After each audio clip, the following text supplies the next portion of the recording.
into it, and I'm going to get into it with this story from back in the day. This is probably like 2014 Reno Pole Vault Summit, right? Mm-hmm.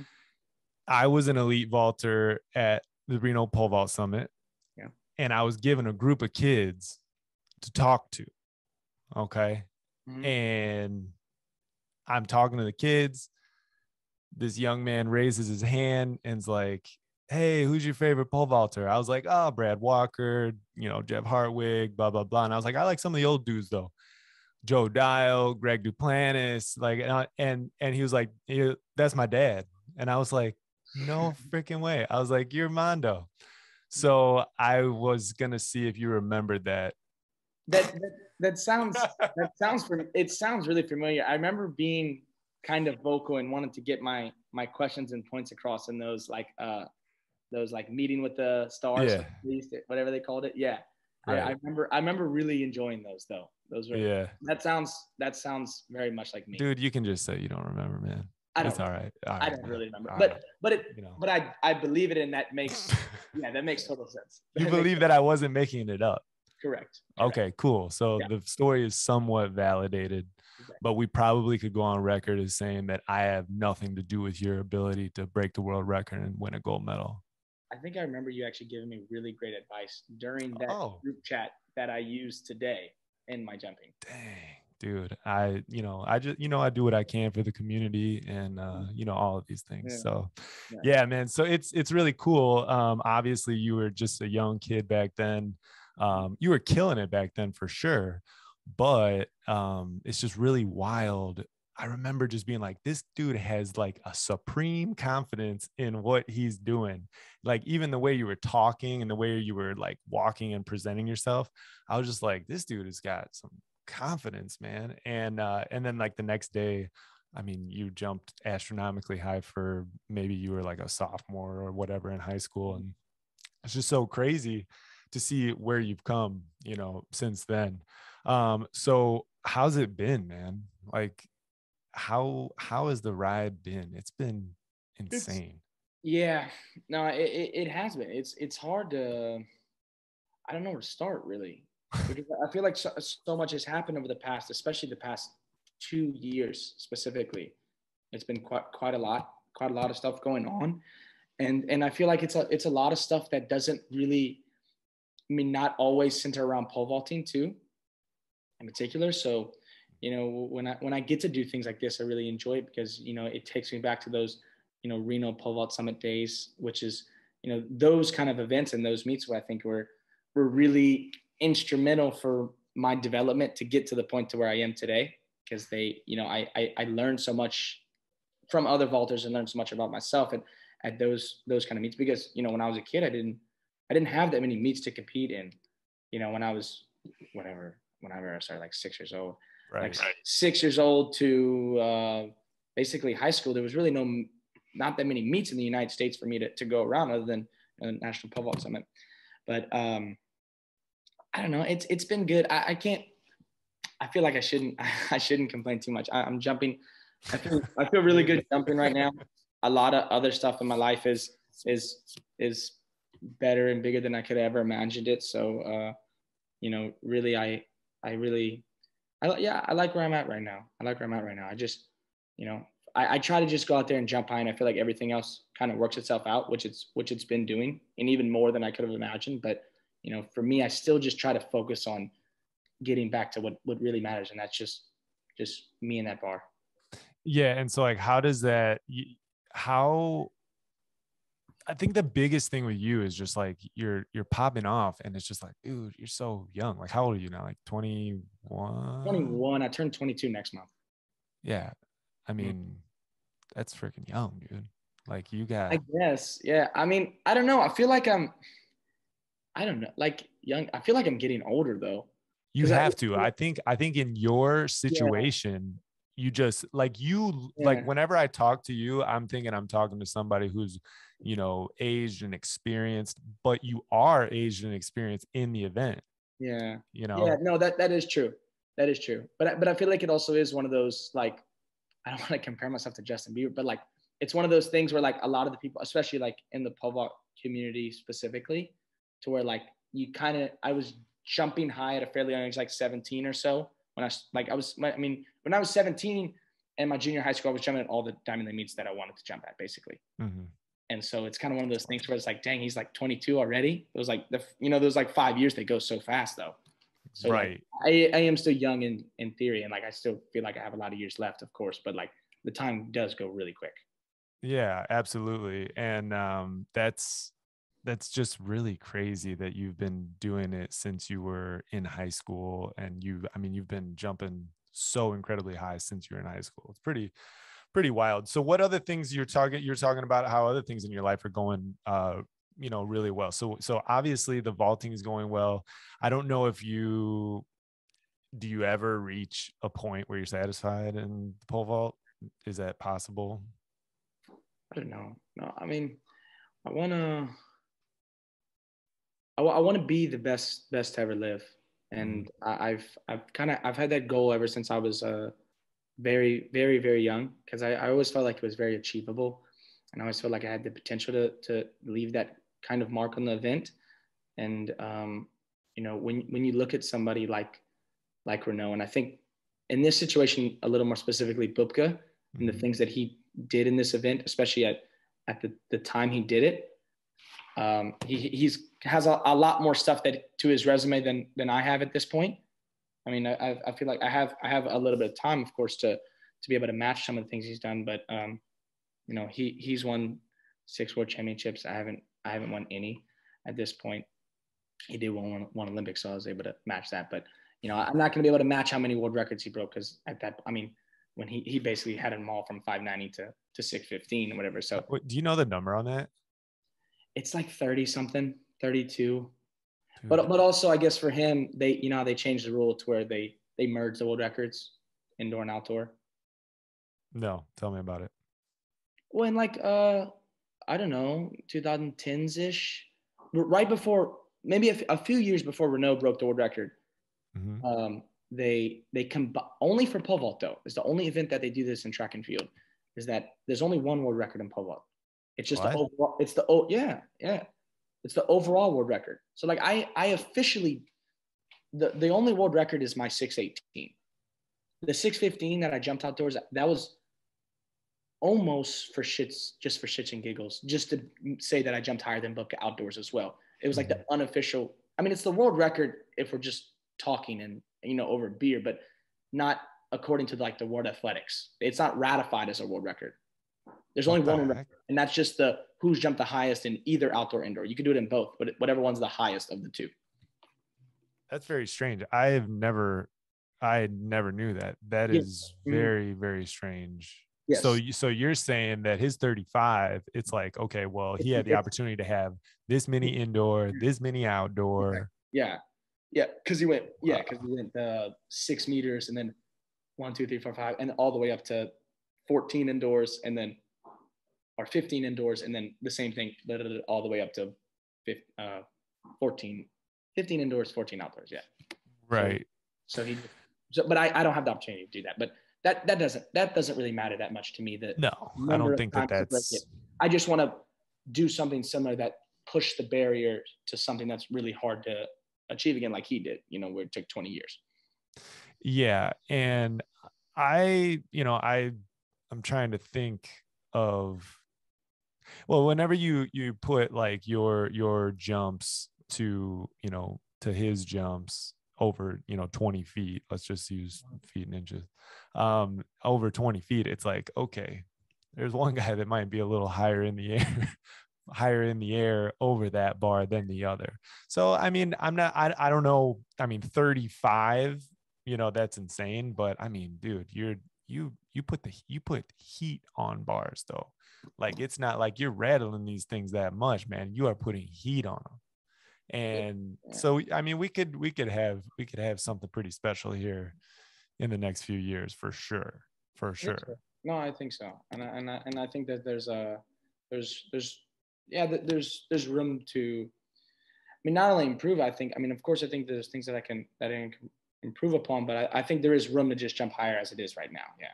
So Yeah, I mean, dude, there's sometimes I think that's the coolest part about watching you pole vault is there's sometimes if you go on YouTube and you watch your vaults, it's like, dude, if it's just like if the bar stay, I mean, the amount of height you put on some of these bars is just like ridiculous. And then it's like, okay, well, we know he's got it in the tank. Then it's just if the bar stays up that day, like it's there, you know. And yeah, no, I get you. And it just, the thing is like when you start getting to that, like, 619, 620 range, it just becomes one of these things to where you have to have your standards right. And you have to be on the exact right pole. You have to have your grip basically perfect. And right. you gotta hit the run really good to where like, I can do all these things, but they really do have to line up really well. Yeah. For me, I can make a few errors or do something here or there differently to make 6 meters. But when you go 19, 20 centimeters up, it becomes quite a big difference. Even if I do have the height, you got to get every part of your body over it. So. Right, for sure. So we're kind of going in a little bit of a backwards way, which is totally fine. I've got some notes typed up here that of some things that I kind of wanted to talk about, and that was one of them. Was like what is it? What is that thing? What are those things that you're going to have to do to where in your head you are the GOAT? Like we all, from an outsider's perspective, I'm like this guy has been highly successful, wildly successful already. Like, but I remember whenever I was jumping, people would be like, dude, you're doing great. This is awesome. You've done so much. And it's like, thank you. I appreciate that. But I don't feel the same at all. So it would be interesting to hear your perspective of like, you're the world record holder. You're the reigning Olympic gold medalist. You're the Diamond League champion. In your head, like, where is success for you? Are there any numbers? Is it back-to-back Olympic titles? Is it this, that? Yeah, Olympics is a really important thing because it is the biggest meet for us as jumpers, and it is the most important. So for me, like if you want to be the GOAT and you want to be the best to ever live, you have to be able to do well in the most important meets. I can jump 618, 617 at whatever meets I want to, but if you can't get it done in the biggest moment and the times when it really matters the most, then it kind of tarnishes, I feel like, your reputation a little bit. So for me now, the main and only thing that's on my mind is the World Championships. We have the World Championships coming up next summer, and it's not that it was the biggest deal in the world that I lost the last one, but I feel like I really want and need to win it this upcoming summer because it's just something that I need to have because I want to win everything that there is to win in this event, in this sport. So that'll be a good first step to getting to where I want to be. Right, for sure. Hey, I'm not trying to be rude. Are you like ticking on the keyboard or something like that? Oh yeah, I guess I was moving this. My bad. No, you're good. You're good. I was like, what is that? It's like a mouse crawling around or something. Yeah. So there's a couple things that like kind of popped into my head. Like, okay, nobody's ever won back-to-back gold medals in the Olympics. Like that's like a huge one. That's hard. That's hard to do. Sure. I don't know from experience, but and then obviously those 6 world championships, like that's a lot of world championships, like yeah, it's a few. Yeah, it's quite a bit. It's a lot of world championships. But this is the thing for me personally, I think would be the sickest. First attempt, opening bar 6 meters. Could you do it? Just bomb that sucker. First rip. Just first trip down the runway. What if I just snaked over it? Would it still be cool? Oh, dude, it would be. Has it ever been done? No way. That's what I'm saying. Is like that would be pretty sick too. I don't care if it's at some rinky dink meet, like it would kind of out of nowhere. Yeah, I feel like it would have to be something like that. That's fine. Yeah, and yeah, I mean, I feel like I've thought about things like that, like what would be the envelope, like what would I? Because really, I mean, at that point, if you just get warmed up enough, it is kind of a mental thing. Yeah. Because I get enough of a range on things in warm-ups. And as long as I just mentally am prepared for it, then I think I really could do it. Right. You have to find the right situation. But the problem is like a lot of these a lot of these meets that I go to now, I'm pretty sure a lot of them have clauses in it to where if like you like there's like half your appearance fee. So that is quite a bit of a roll in the dice coming in at Right. meters. But I'm gonna find yeah, I'll find a spot to do it. Cole Walsh also gets on me about $5.99 too, because nobody's ever jumped $5.99 For ever. real. Nobody. Yeah, you might need to get on that too. And maybe I mean, dude, if I pass book up in the most 6 meters, then I'll do $5.99. yeah, I think that would be pretty sick. And you just got to make sure somebody's getting the video. We get that thing up on YouTube, all the whole works, because that would be sick. So the thing that pops into my head whenever I was thinking about that is I was like, I don't know what your progression is like. Are you a guy who starts like really low? Like, because some people would say like, wow, he's starting like really low for somebody who jumps 20 feet 3 inches, like starting at 555, like that's pretty low, so is that your process?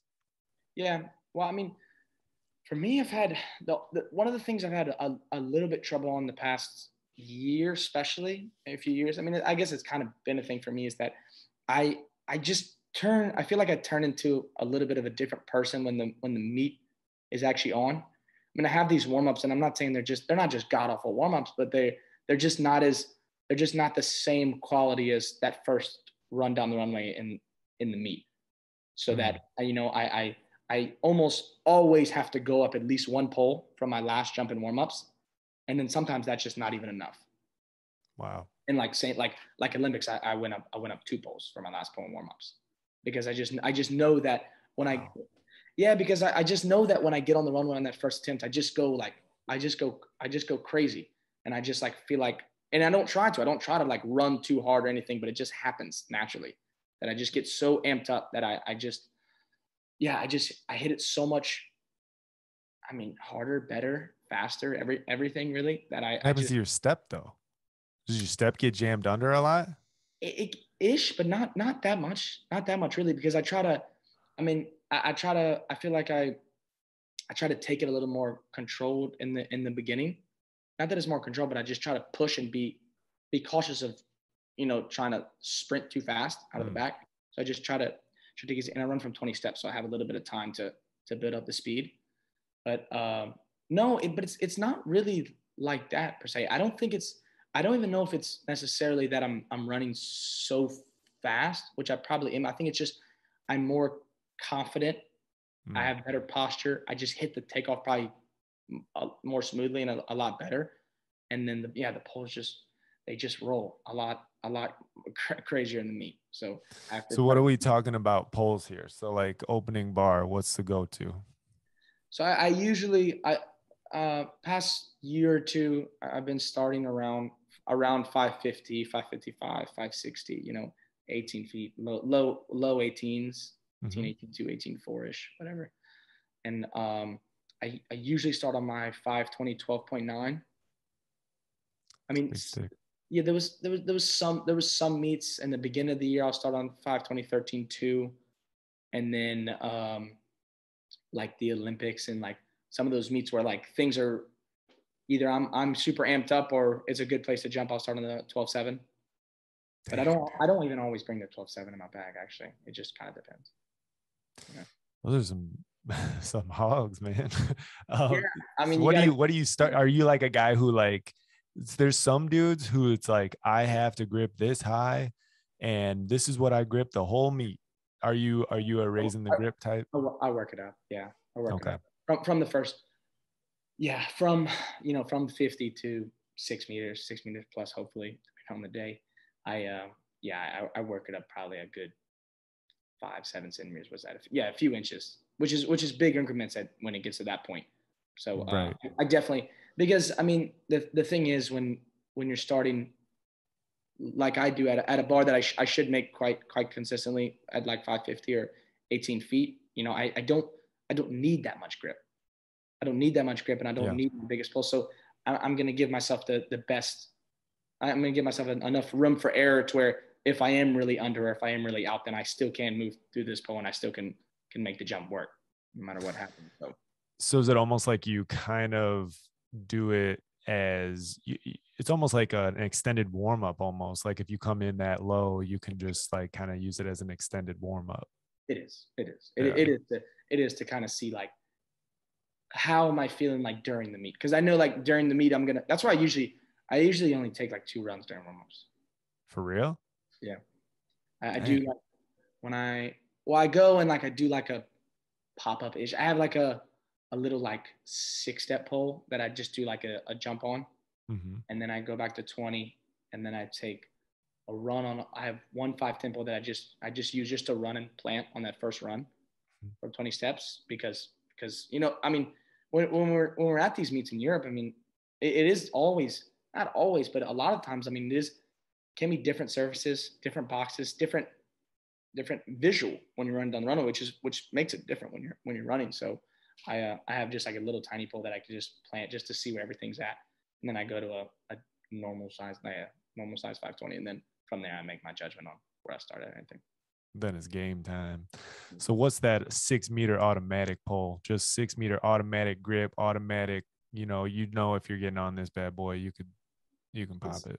It's been the 520 12.5 has been my pretty good like 6-meter pole. I've done good things. I mean, I had actually both of I jumped to 610, which is I guess like right at 20 feet, sure. Right at 20 feet. I jumped 610. But both indoors and outdoors this year, and that was actually both on the 12.5.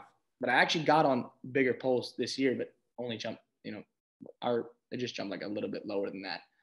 But yeah, it's mostly been my 12.5. But I've jumped 6 meters on a pretty big range of poles. See, and that's why I think you're just, I don't think it's going to be that big of a deal for you to just pop off the first jump heater. Yeah. Because you can do it on a variety of poles. Yeah. I get you. No, I mean, I think I could do it. I just have to I would just have to get a situation that it was worth the risk. And your agent's going to be like, dude, do not listen to him. Yeah, my agent would probably kill me. But and the thing is also, I would have to do it probably at a meet where there wasn't really much people there, because I feel like at this point, when people come to watch me jump, it is nice to come at kind of low because people just want to see me take some jumps.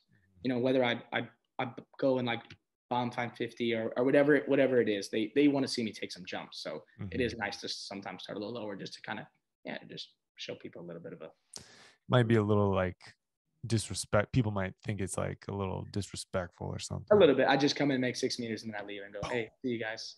I mean, if you do that, you got to walk off too. You do. No, I wouldn't take another jump. Yeah. That's a walk-off home run right there. And then you throw that pole in the bag. You don't even pick up your pole back. Somebody just walk out. My caddy. Yeah, somebody will pick it up for me. You don't even put your sweats on. You just walk out. Yeah, I can picture this. Man. Yeah, that would, dude, talk about for your new vlog, man. That would be gold. That would be gold, man. Just do like I go and try to make 6 meters just first time. Yeah. Yeah, and you go over, you hit the pit, the young boy never broke again starts, and then boom. Yeah. And then that's a wrap. Yeah, I might do that. Yeah. All right. So the world record tour of 2020 was cut short, man. That was crazy. That was a crazy time in history. That was a crazy time in pole vaulting history, a crazy time in world history. Yeah. How was that, man? Because everybody was so stoked about you just going off. I mean, you had that one where you just like bombed over it and you barely nicked it. Mm-hmm. And then the next time you come back, you break it. And we're like, dude, how high could he jump now? Yeah, I know. Yeah. So take us through that. And 18 was a really good jump too. And that, I mean, it was, I don't know. I don't know how to like look back on it, because I mean, it was such a career defining moment for me too, because especially like, I mean, COVID hitting, I mean, not only just for me, I mean, the world, of course it was terrible, but for just me specifically, it was really bad timing, but at the same time, it wasn't that awful, because I had already broken the world record twice, and I already finished the indoor season. Because I'm trying to think in my head that if the whole thing started a month earlier and I didn't get to do my indoor season and break the world record, maybe I don't break the world record in 2020. Maybe I don't even know what's going to happen because my training got so messed up when I came back home. Right. And they closed LSU where I train here in Louisiana. They wouldn't even let me train on my high school track. So like my training got so messed up when I came back to Louisiana from that, the European circuit, and when I broke those records. So like it was really a shame that I wasn't able to compete at the Olympics that year and do the outdoor season like we were supposed to, considering that I was jumping so good. But like at the same time, you kind of got to think like if it was a month earlier, which it was, there was talks about it like while we were in our indoor season. I remember answering a few questions during the season, like, you ever heard about this coronavirus? I was like, no, I have no idea what you're talking about.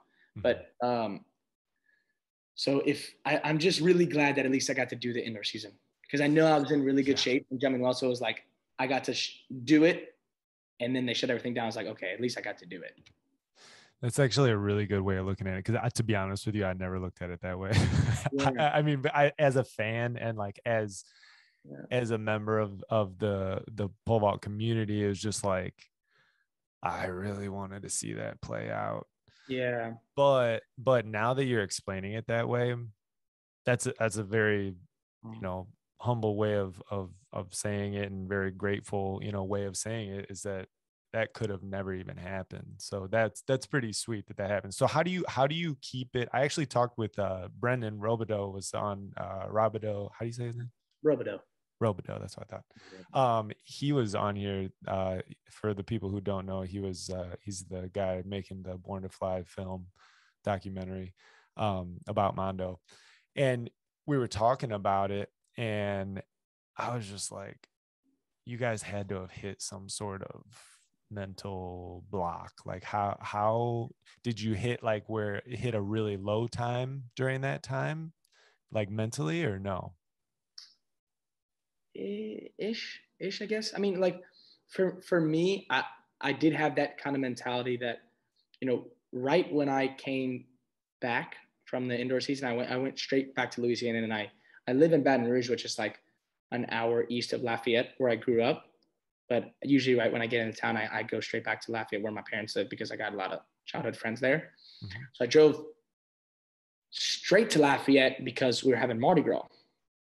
I forgot about that. I actually landed on Fat Tuesday. Mardi Gras is that Tuesday. So I actually landed on Mardi Gras Day. So I drove straight from New Orleans airport 2.5 hours to Lafayette to go party with my friends. Right. And there was still this looming, like they were talking about Corona, but like nobody really knew what it was. We still had the parades, like huge parades, and like everything, everybody went out and all that, because we still didn't know what was going on. Yeah, it was right. It's kind of crazy. Yeah, I know. Super bad time. But then looking back on it. Yeah, but then like that week is kind of usually after I chop up my indoor and outdoor seasons. So like after the indoor season, like I have my little like week to just kind of do what I want to do before I get back into training, get back into jumping and everything. So, that week or so, I was really just I mean, I'm not really like living it to where I was just going like nuts, but I was just hanging with my friends. We just were, you just broke the world record, man. Yeah, we're just hanging, and I was just enjoying the moment with my buddies and stuff, and going out and just kind of being idiots for a little bit, and then that like right after that week was right when they kind of like it started to become serious, and it started to become a thing that COVID was was here, and we got to take these precautions for it. And I was supposed to start training again and everything, and then they shut down LSU, I didn't know they shut down LSU. Like so you couldn't, like, there wasn't any sort of like backdoor stuff you could have finagled? Well, LSU, I didn't want to mess with LSU because it was like on pretty strict lockdown, and they actually had some people that were around, not like I don't know, like COVID police, whatever you want to say, like security, like security kind of people like around there. So I would try to I tried to go a couple times, but like it was like really tight security actually. And then so no, I would just do like basically just have to sneak onto high school track. So wild. Sneak onto the high school track. Like Yeah. usually like high And school tracks are kind of public. I'm like 2 weeks removed from the world record too. Isn't that wild? That's crazy. The world record holder's trying to sneak onto his high school track to train. Yeah.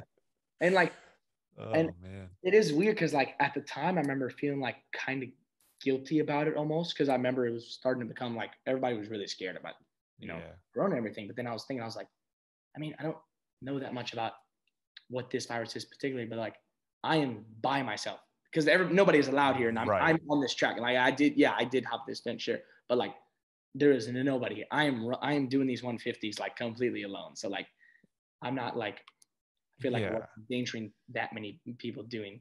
If we're in a situation where somebody's on a track by themselves outside and they're spreading a virus, the whole world's going down, baby. Yeah, we have no chance of anything. So yeah, exactly. Then I kind of realized I was like, I mean, I'm pretty by myself. So whatever is even going on right now in the world, I feel like this is a pretty all right thing to do. Yeah, it was crazy. I remember just like running and stuff and just being like, hey, like if I would pass somebody, just it was really trying to turn my head away from it or whatever. But so you bounced back, man, and you freaking came out.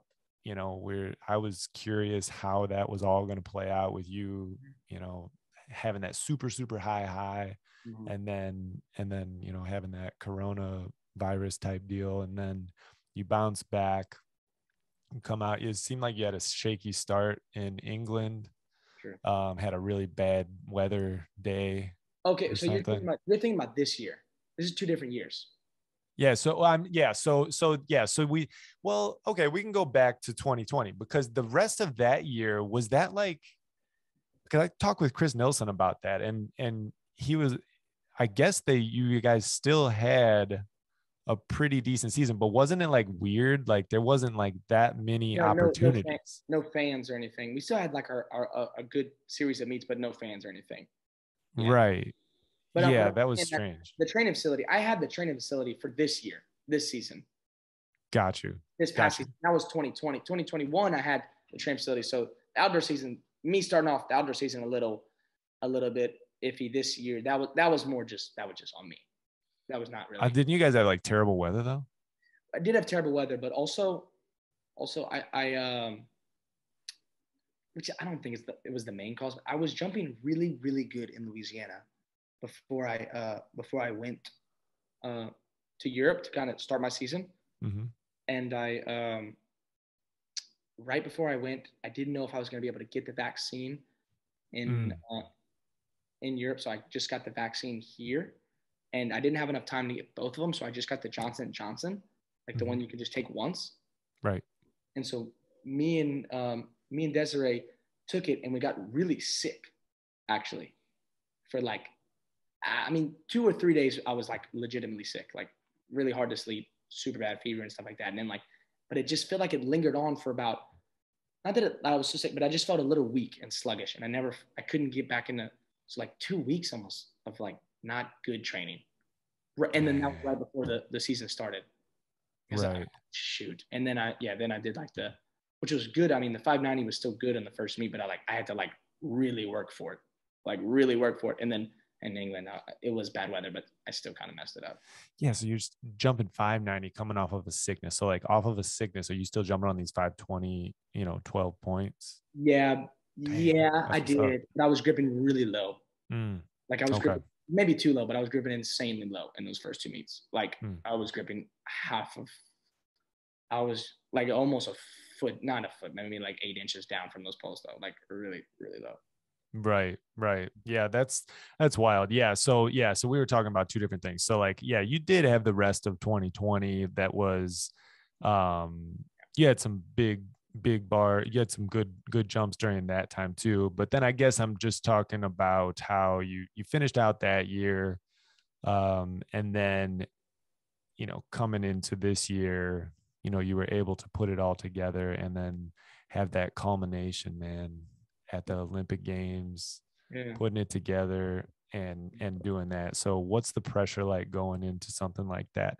Because it's not a normal pressure that you have. It's not like, hey, you could win. Yeah. It's like you should win. That's a different pressure. It was a lot different than I know. I get what you mean, because I remember like when it's so much easier to just look at people and pick them as the favorite, and you know they're gonna win. Of course they're gonna win because they're supposed to win. So that's just kind of how it works. But like when you're actually in the spot where you're the big favorite and everybody's like, yeah, not only looking at you like you should win, they're like already just counted it out, like they're already done. And like Right. it was all these little things that just accumulate to such pressure, because like of course like it is the Olympic Games, and it's something that I've wanted for so long, just to compete at it and to be able to give myself a chance to win it, because I feel like, you know, this is an opportunity where I really can, because I'm jumping great and I feel like I can win whatever meet I'm at. Mm-hmm. So you know, there was just these little things that added up, because of course you do all these interviews and all you talk about is just Olympics, how is it going to be, everything like that. And you know, I just like, I get these snaps from like friends and people like that, and they're like sending me like betting odds and stuff like that. Oh, no. And it's like whatever it was something crazy. It was like also like 15-1 or something. It was like really, like if you bet on me, like you really didn't get much of a payout. So I really appreciate you for rolling the dice, but you know, thanks. But like stuff like that, I think the craziest thing was I get to Sweden, and it's already really crazy in Sweden, because like I have basically the entire country looking at me for this competition too, and I knew that I was going to be carrying the weight of Sweden almost in the Olympics. And so in Sweden, pressure is already really high, and I get contact from some of the Red Bull marketing people in Sweden, because Red Bull is one of my biggest sponsors. Mm-hmm. And they sent me this. They wanted to send me an email, and they're gonna make. I don't know if you saw. They released like in Sweden right now. If you go buy Red Bulls, it's gonna be my face on it. Dude, I know. And there's a spot right here. I need a mono Red Bull can, man. Like, okay, yeah, we'll try to figure that out. Yeah. For the background. Okay. So that was on the list. Anyway, okay. Continue. Yeah, good. So I'll talk about the Red Bull can then, I guess. And so I had to sign off on the production to get started before the Olympics. Oh, and this was going to be in honor of me winning the Olympics. These cans were going to be released, and I hadn't even competed at the Olympics yet. This is a month prior to the Olympics. Mm-hmm. And like they sent me the can, and I'm like, shoot, man, that's really cool. It's a really cool design, and I'm really flattered. It actually said like gold medalist on it too. No. On the thing, and I was like, wow, that's a lot. That's a lot. So I was like, yeah, I get it, because I mean, like it's a huge company, and they need a. It doesn't take, you don't just like print a can tomorrow and then they could just release it to the whole country. Mm-hmm. They need to get the train moving. But it just was like one of these things where it's like, sucks that you actually have to sign off on something, approval of something that you haven't even done yet. So it's like, shoot, man, I just still have to go make like 6 meters. Like, and I knew somebody was going to jump good. Like I still have to go make 6 meters, and all this stuff's like in the process. And like, there was a, you know, so like those little things were like, yeah, it was more than you could even imagine, really.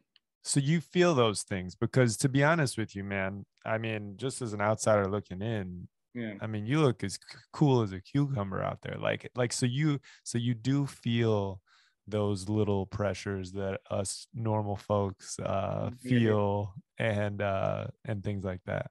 Yeah, I don't feel it as much when I'm actually on the track. I feel like, I mean, when I'm I mean, Olympics was a little different. I feel like it was a pretty tensed up situation. It's pretty locked in. But like the worst part was like the 2 weeks prior to the Olympics. That was the most nerve wracking. That was when I slept the worst. Mm. But it was, but like when it's a big meet and I get nervous and stuff like that, I get nervous the night before, the day of, maybe morning, you know, just kind of at breakfast, you kind of just feel it, the jitters and stuff.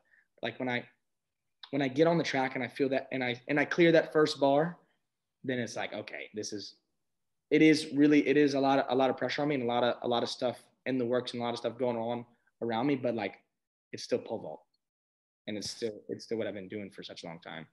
That's where that what I was talking about whenever I met you as a kid. That's what I always called just supreme confidence in what you're doing. And if you're lucky as a human, you'll be able to find one or two things that you can feel that with.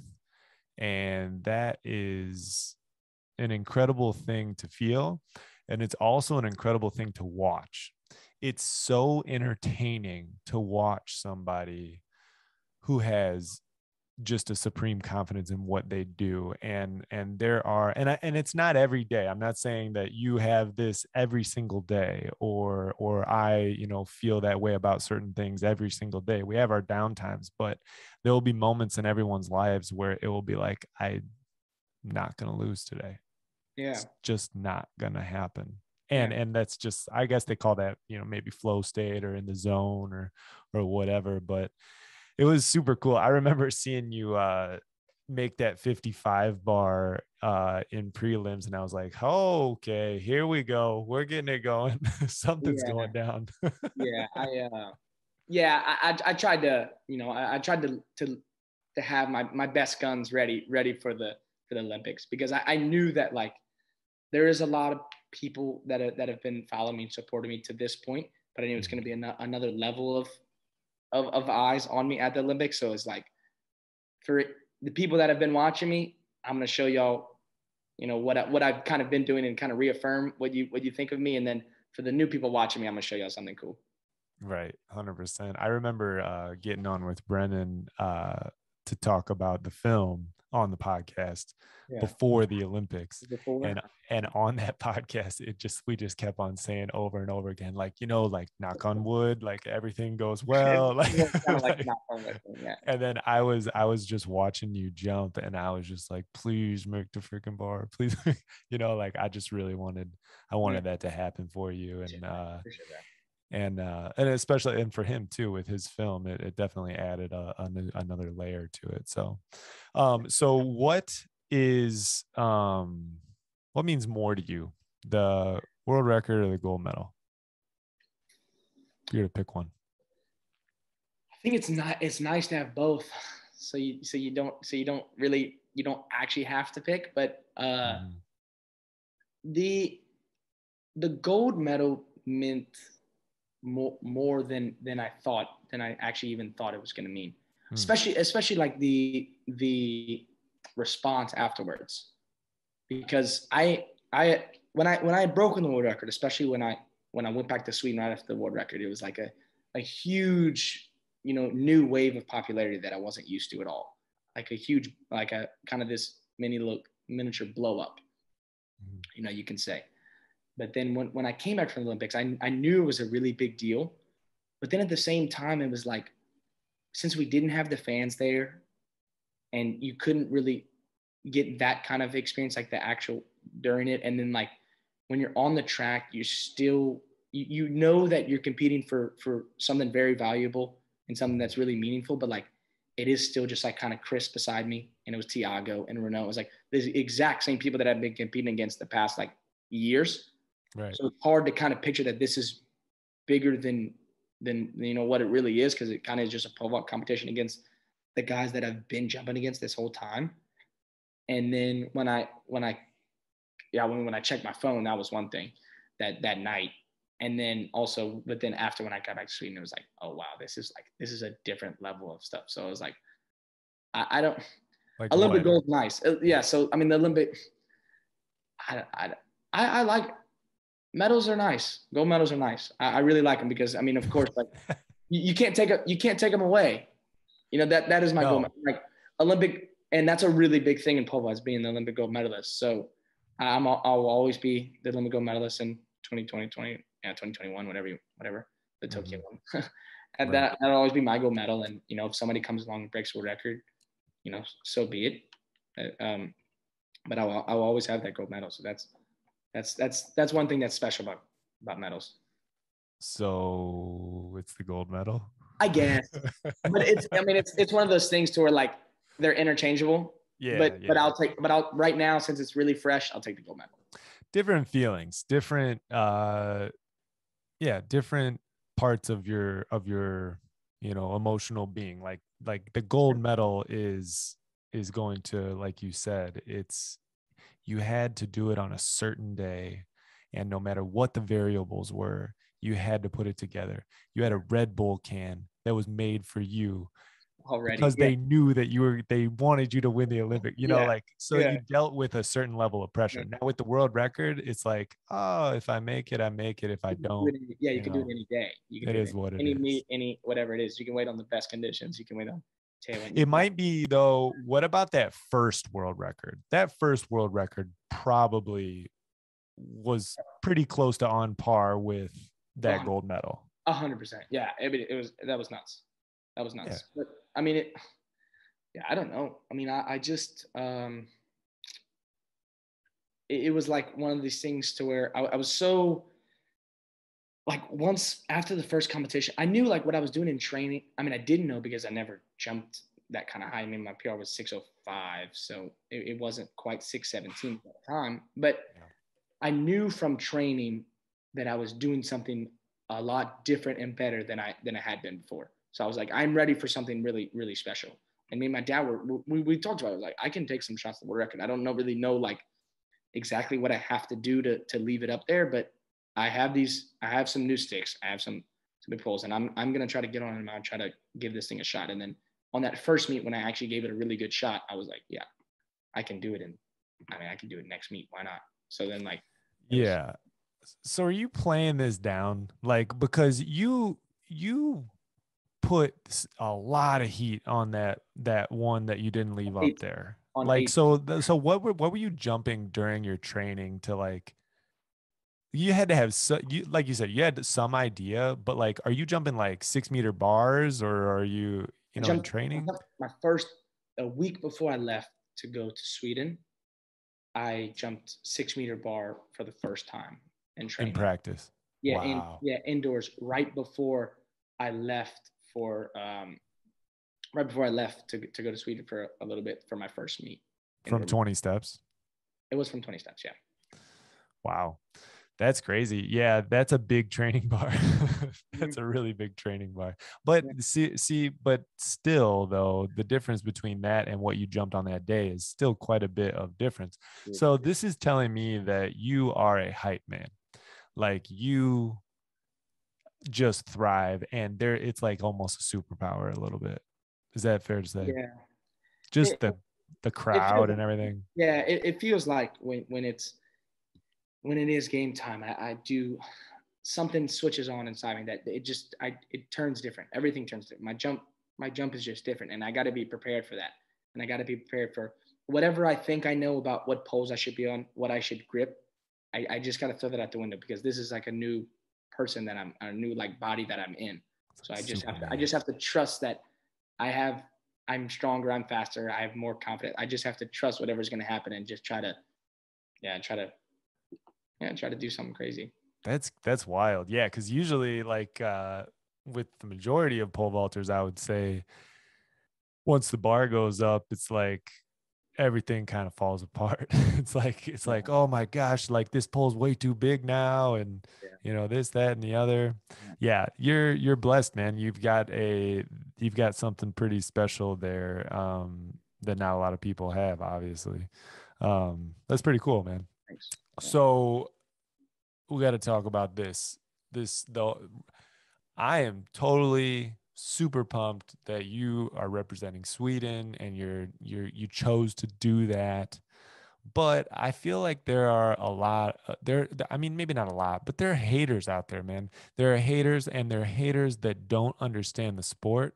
They don't understand your family, and then they pass judgment on a decision that you made without having any context to it. So maybe you could give us some context onto why is it that you represent Sweden instead of the States? Yeah, I mean, I figured I would get asked that. I don't really go many interviews without answering this question, but I mean, yeah, people don't really understand the story, and they don't really understand why, and I don't really blame them to a certain extent, because it's hard to understand, really, because people don't really understand United States track and field, don't understand how it is in Europe, how it is in Sweden specifically. But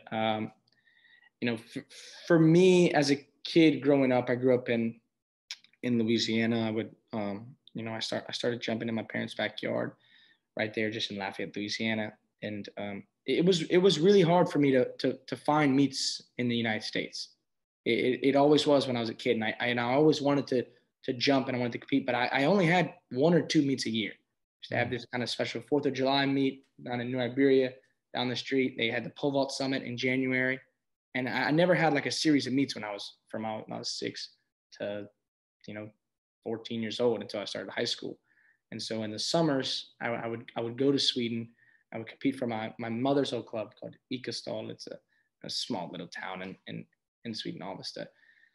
And I would do a few series of meets there, maybe the summers when I was like 8, 10, and 12, something like that. So I would go jump there. And that's kind of when I first got my first taste of course, being in the Swedish culture and, devoting myself to my, my mother's heritage, but also just kind of getting a feeling of how the culture was just different in Sweden, especially a lot more accessible track and field. So my brother, he kind of had that same feeling. He had the same problem when he was younger. So then my oldest brother, Andreas, he decided to compete for Sweden. And his decision, I think, was honestly, it was a little bit different than mine, because he was a jumper that he would have probably he could have made the U.S. team in whatever the meet was, the junior, world championship stuff, but it would have been tough. He would have had to have a really good day at the trials, and the trials are what the trials are. They're really tough, and it's cutthroat. But he decided to compete for Sweden, and he went that path. He really loved it, enjoyed it, and I mean that was a big influence on me being comfortable with doing that decision as well. But when I finally made the decision in 2015, when I was a freshman in high school, at this point I was already starting to jump, high. I was 15 years old. I was jumping 530 or something at 15 years old. So I felt like I had big dreams. I felt like I had a good future ahead of me. And if you know anything about track and field, and especially being a professional in this fitness, that there's no competitions that you can make a career out of this in the United States. Right. I mean, they have the Eugene Diamond League meet, and that is basically it. That is the only competition there's to do. And so I wanted to be the best pole vaulter in the world. I want to be the best pole vaulter to ever live, and I wanted to go the path that was going to give me the best chance to be able to fulfill those dreams. And so, choosing to compete for Sweden and choosing the motherland was the decision that I think helped me a lot, and especially now that I live in Sweden during the seasons, to be able to give me the opportunity to compete at the highest level in this event. And right. I can compete at all the meets in Europe with no problem. Travel is super easy because I just go there back and forth from Sweden, which is just a few hour plane ride. And so it just didn't seem reasonable to be in the United States. And also the culture in Sweden, it felt like I was very supported even from the very beginning. I mean, it was one of these things where, like, a month before the World Under 18 Championships, I still didn't even know what I was going to do. I understood why I would compete for Sweden, and I kind of had these like pros and cons lists on why I would compete for the United States, why I would compete for Sweden, because I really could. At this point I could have saw myself competing for both. I was willing to go do the trials of the US. I wasn't scared of the trials or anything, but I did understand that for Sweden it would be easy. They would take care of me really well. I would be able to, being a professional would be very easy there. I'd be able to make a career out of it. But at this time I was getting called very heavily, and my parents were too, by the Swedish national team coach, why I should compete for Sweden. We would make everything really, really easy on you, and we'd make sure that you have beautiful career. And so at that point, I kind of just, it was one of the things I kind of just made the decision just based off my gut feeling. just based on like, yeah, I think this would be good. I think this is the right way to do it. And then I just kind of did it. And it was nothing like, I really do. I love Sweden. I'm on the other side of it, but it was nothing against the United States and against, the system that they have there. It was just one of these things where I had the opportunity to make a decision, and I did. That's the long. Well, no, dude. And to be honest with you, man, you don't have to explain anything to me. I totally get it. Anybody who's ever pole vaulted at an elite level or an emerging elite level, or somebody who's come out of college and been like, hey man, I'm jumping like 35 to 55 and I'd like to give this a stab, and try to figure this out. Anyone who's done that understands that you can't do that here. You can't do it. You can't even go and pole vault. I mean, now we're starting to get to the point where we can do that because we have gyms and clubs and things like that can help support these kids. But like you said, dude, you're 7, 8, 9 years old and you're like, dude, I would love to pole vault, but there is no place for me to do this. And then, you get older and then you realize like, oh, like if you win an Olympic gold medal in the United States, like, I mean, the bonus is not very much money, and you have to think about your family and you have to think about your future. And like one day you're going to have, a wife and you maybe want to have kids and things like that. And it's like, dude, it's just like you going out and you interviewing with a bunch of different businesses. And it's like, this business seems like a great fit, and they, are going to support me and this, that, and the other. So you don't have anything to explain to me. It's just basically the people who don't understand anything about the sport of track and field and pole vaulting in the United States. But yeah, I think it's a really, really cool thing. And then, so your mom and your dad are both your trainers, or do you have any other people like outside of them? Yeah, my mom writes the workouts. She gets a little bit of help from different people, like the Swedish Olympic Committee has, like a weightlifting coach, speed strength coach, and all that stuff that talk with my mom and more like suggestions on what I should do. I mean, it's not, doesn't really always work, since it's like pole vault is very specific. There's specific things that I feel like I need to do rather than just actually like brute strength training that the normal person does for sprints or whatever it may be. But it's mainly my mom that does the program, and then my dad does the technical pole vaulting. So he comes once or twice a week, whatever, however many times I jump. That's awesome.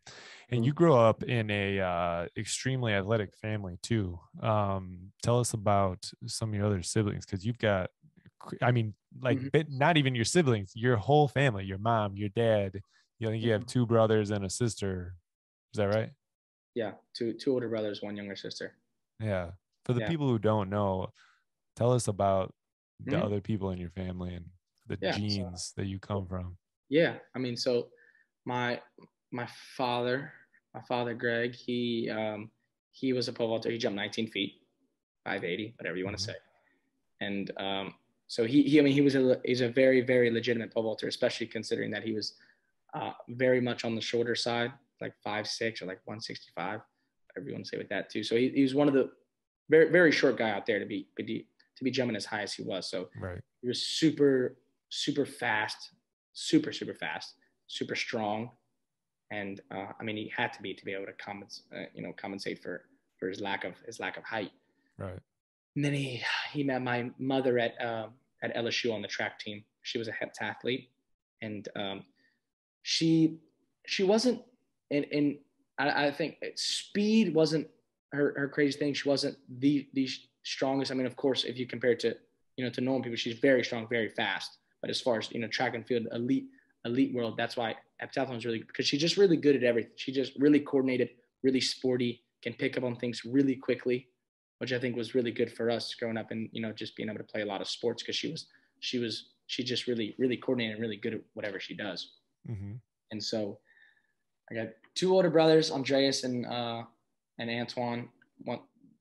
3 years older than me, Antoine, and then Andreas 6 years older than me. And you know, growing up, you know, with the pole vault pit in our backyard and all that, Andreas was kind of the front runner. He was kind of the leader of the pack, and so he would go out there and jump. And when I was, you know, it was great for me because I always felt like, you know, even from the very beginning, that visualization was the most important thing for me.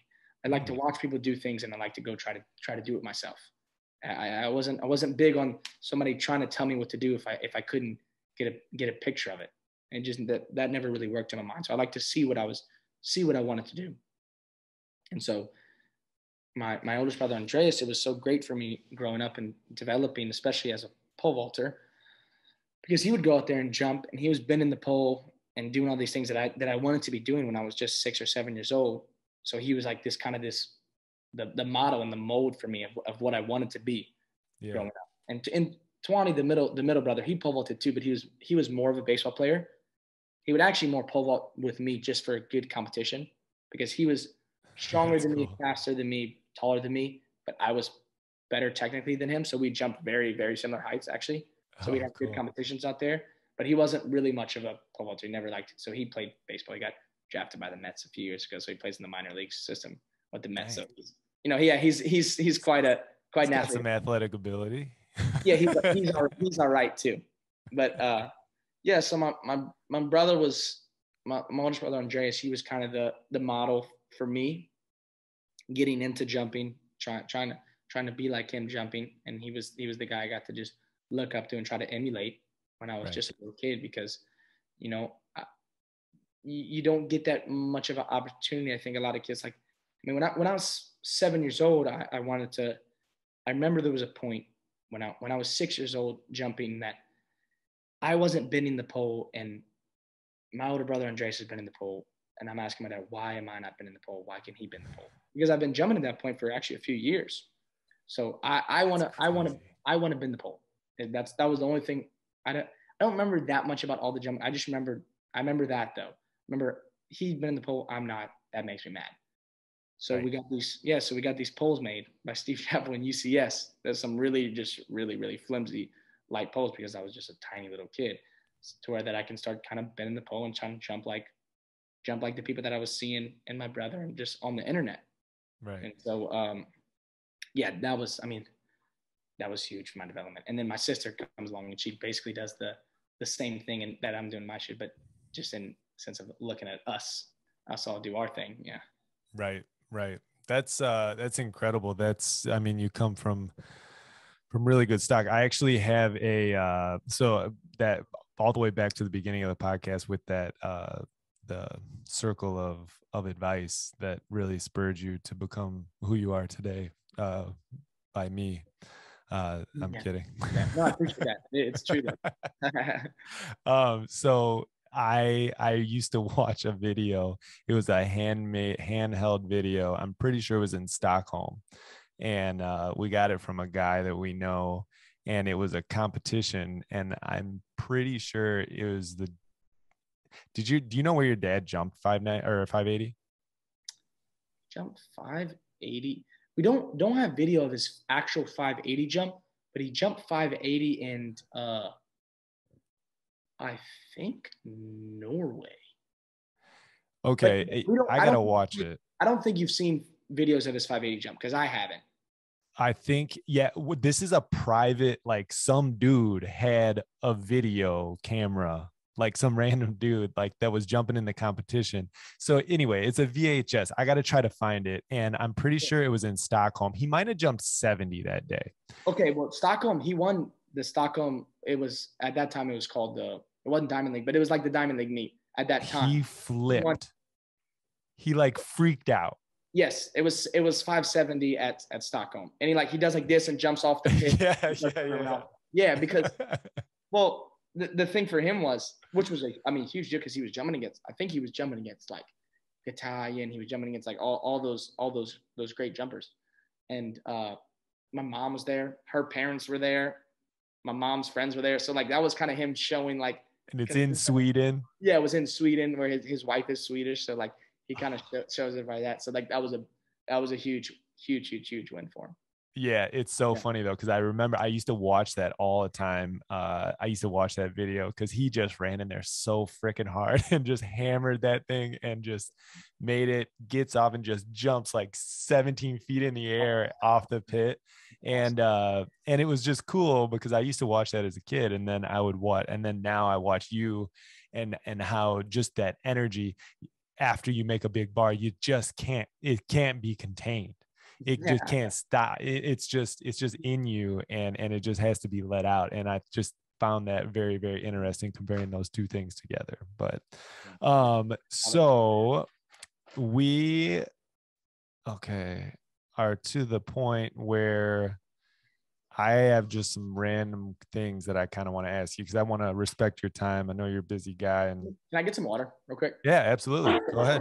I feel my throat getting a little like itchy. Yeah. Yeah, that's good. No,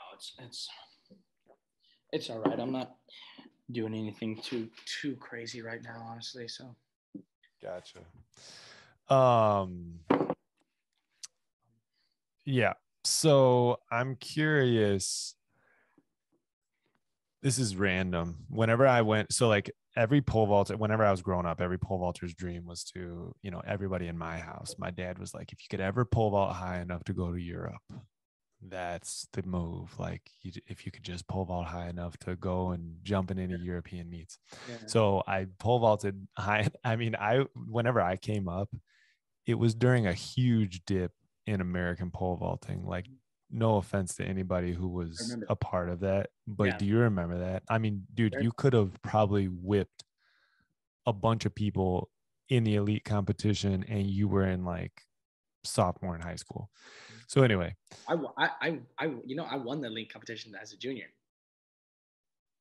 Well, there you go. That might have been the same year. No, it wasn't the same year, but yeah, I think you were a sophomore. I think you were either a sophomore or a freshman.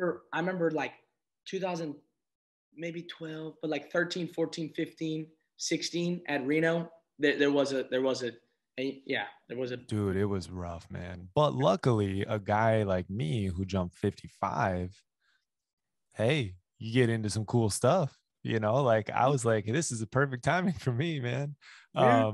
And so anyway, so I got invited to go over to Finland to jump in some meets over in Finland, which was really, really exciting for me. And I went over there and got the whole European experience. My poles got lost, all just everything. It was great. But the craziest part of that was they dropped me off in my accommodations, and my accommodations was a finished nursing home. And I had to sleep in a nursing home with like these weird like beds and like just next to a bunch of old Finnish people. No offense to them. But I was curious if you ever have any stories like of just like crazy weird accommodations or anything like that. Yeah, I'm trying to think of like it would have to be my first few years jumping in Europe would probably be a little more crazy. But they got this meet. It's not that it's that crazy, but they have this meet in Germany, Jockgrim, Germany. Oh yeah, I always wanted to go to that. They meet really, really, really cool meet. Really cool meet. And you stay at this place, but it's not that it's weird in a bad way. It's just a really strange kind of like spooky little like hotel villa kind of thing, and like we're all like you have like your own separate house kind of thing, but you do have your own room, but it's like different buildings, and it's just all like it's a super empty town other than when the meet happens. And like so it's all literally just the pole vaulters just chilling there, and we eat there, and they make us like food, but it is super cool, but it's super strange. I just have to show you like a snap or something, because I remember like there being like these like not skeletons, but like stuff like that, like mannequins. Some weird stuff on my door. Yeah. But I think of like the strangest place I've went, because I feel like I haven't went to that much of like those kind of really crazy like funny meets in those weird places, because like when I was a sophomore in high school, I jumped 550, just right at 18 feet. And then my junior, that's when I jumped 590. So I made that jump. And then right after that, then I went from like no Europe meets to then I could just get into the Diamond League meets. So you bypassed the nursing home stays and like stuff like that. Dude, you're missing out. You shouldn't have done that, man. You should have just did it like a normal person, and then you would have had a lot of weird. But I still have my fair share of like roommates and stuff like that. And I still had roommates and stuff like that when I first started. Oh yeah, that's true. And like when I was a junior in high school, it was my first Diamond League competition. It was Eugene Prefontaine Classic. And at this time, whenever I would go to all my competitions, it would just be me and my dad. We'd run them together. Yeah. You know, I mean, it's just like me and my dad. It's like I already knew what I was getting into. It was just me and my dad. We just. How old are you again at this time? 17. 17. Okay. And so I go and we go to check in at the hotel, and my dad says to him, and it was not my room. And I was like, oh shoot, okay. And I asked him, I was like, who am I room with? And I'm like, Kostas Philippides, you know, the Greek. Yeah. Greek yeah, guy? the Greek guy. Yeah. And I was just like, I don't know. I don't really know why. Maybe it's just me being like a young teenager or whatever. But I was just like, dang, like that was just like, it was just not scary to me in the way that I thought he was gonna beat me up physically. But I was just like, I just hadn't roomed with anybody yet. Yeah. And I haven't, like, especially not a dude that's 30 years old, pole vaulter that jumps, a good jumper too. And we're like gonna compete against each other like the next day in like this big competition that's super important to me. And I was like, this is just super, super weird. And so like, I remember just like waiting for him to come to the door. And then when he finally came in, I was like, so looking up stuff about him, watching his jump, stuff like that. Like, what do I need to know? What do I need to know about Kostas before he walks on the door? And then when he walks, like the coolest dude ever. And we just catch the biggest vibes ever. So it ended up being completely fine. And honestly, I never had that many bad experience with roommates, but still. That was awkward. I remember having a couple experiences, and yeah, it's awkward because you never know, because you could be on two different pages. Like sure, it's like rooming with somebody in college. Like you could have like your bookworm with your party animal, and then you have an issue there. And yeah, there was one time I was at Reno and I was trying to sleep, before the competition, and some other person was not, and they came in at like 3 a.m, like the night before the elite competition, and I'm like, dude, standard Reno stuff. Like, what the heck, man? Yeah. But this is my only chance. I want to do well.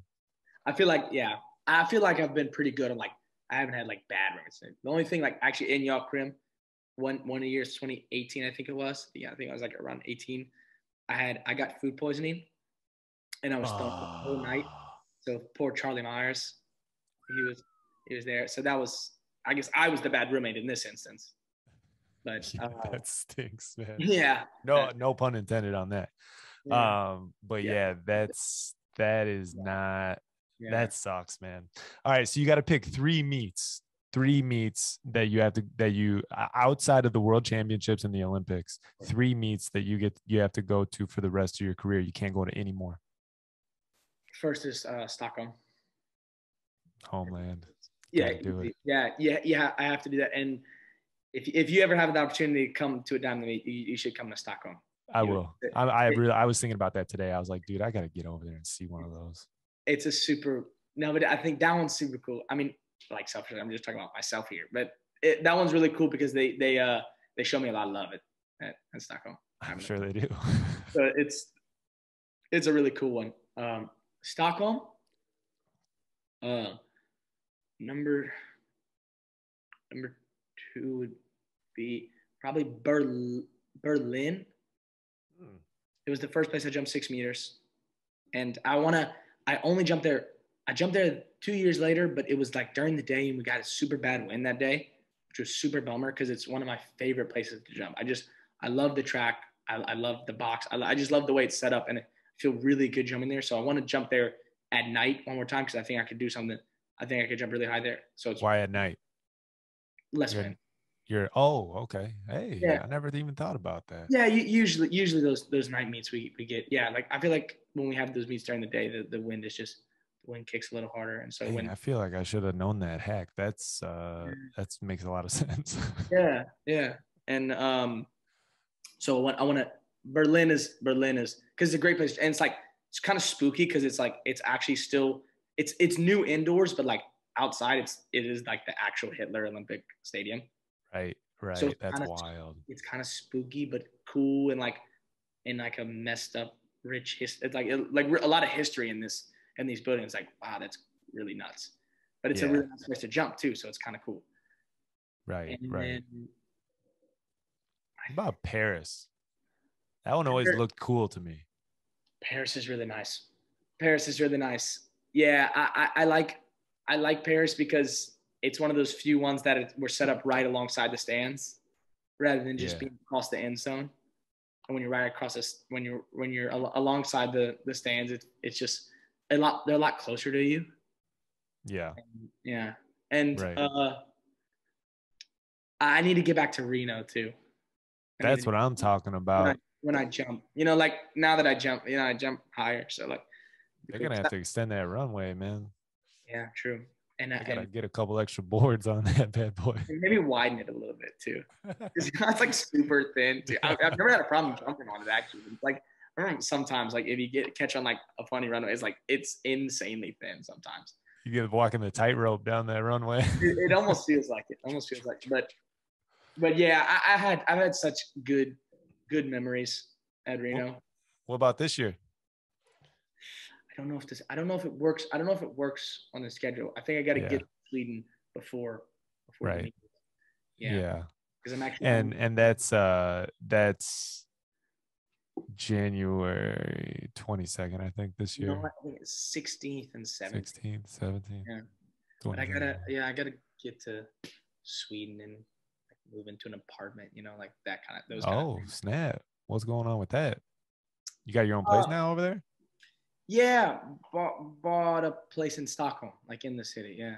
Dang, good for you, man. That's awesome.